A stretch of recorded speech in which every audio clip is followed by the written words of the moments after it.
उत्तर प्रदेश के विधानसभा चुनाव में जैसे जैसे समय बीत रहा है, सभी राजनीतिक पार्टियां अपने रंग दिखाती जा रही हैं। भाजपा हिंदुत्व के सहारे चुनावी वैतरणी को पार करने में जुटी है, तो समाजवादी पार्टी और कांग्रेस मुस्लिमों के सहारे मैदान मारने की जुगत में है।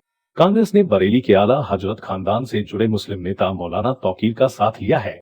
मौलाना तौकीर, जो कभी कांग्रेस को माफ न करने की बात कहते थे, अब प्रियंका और राहुल गांधी की शान में कसीदे पढ़ रहे हैं।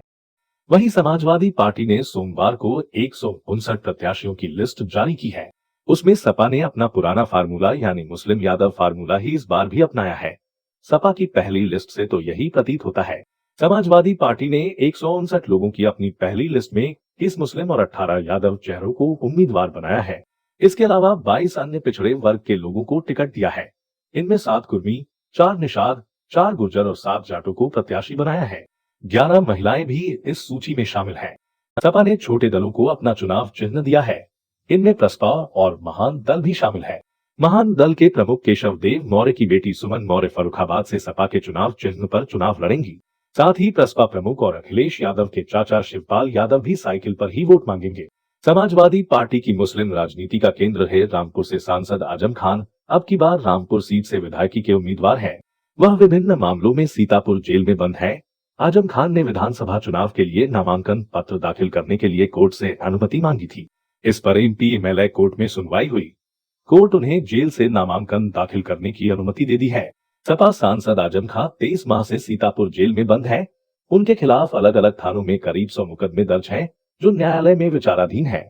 अधिकतर मामलों में कोर्ट द्वारा उनकी जमानत मंजूर की जा चुकी है। अजीमनगर थाने में दर्ज शत्रु संपत्ति को जौहर विश्वविद्यालय में मिलाने के मामले में जमानत लंबित है, जबकि लखनऊ के भी एक मामले में अब तक जमानत नहीं हो सकी है। ऐसे में वे जेल में रहकर ही चुनाव लड़ेंगे। हालांकि उन्हें बाहर निकालने के लिए सुप्रीम कोर्ट में अर्जी दी गई है, लेकिन इस पर निर्णय आना अभी बाकी है। इसी तरह आजम खान के बेटे अब्दुल्ला आजम रामपुर की स्वार सीट से प्रत्याशी बनाए गए हैं। वह भी अपने पिता के साथ सीतापुर जेल में ही बंद थे। अभी पिछले दिनों ही वो जमानत पर छूट कर आए हैं। फराना से सपा ने मौजूदा विधायक नाहिद हसन को टिकट दिया है। नाहिद इस वक्त गैंगस्टर एक्ट में जेल में है। नाहिद पर कैराना में पलायन कराने का आरोप है। नाहिद के जेल जाने के बाद उनकी बहन इकरा हसन ने एहतियातन पर्चा भरा था। नाहिद का पर्चा आज ही वैध घोषित किया गया है। सपा यही नहीं रुकी। मुरादाबाद की कुंदर की सीट से सपा सांसद शफीकुर रहमान बर्ग के पोते जियाउर रहमान को टिकट दिया गया है। जिया को टिकट मिलते ही यहां से सपा विधायक हाजी रिजवान कुरैशी बगावती तेवर दिखाने लगे हैं। इसके अलावा कांड से कमाल अख्तर, ठाकुरद्वारा से नवाब जान, मुरादाबाद से मो नासिर, मुरादाबाद नगर से मो यूसुफ अंसारी, कुंदरकी से जियाउर रहमान और बिलारी सीट से मो फहीम इरफान को टिकट दिया गया है। इसी तरह कांग्रेस भी मुस्लिम वोटरों को रिझाने के लिए जी जान से जुटी है। यूपी में कांग्रेस का चेहरा प्रियंका गांधी है। प्रियंका ने पहले चरण में मुस्लिमों को साधने के लिए बरेली के मौलाना तौकीर से हाथ मिलाया है।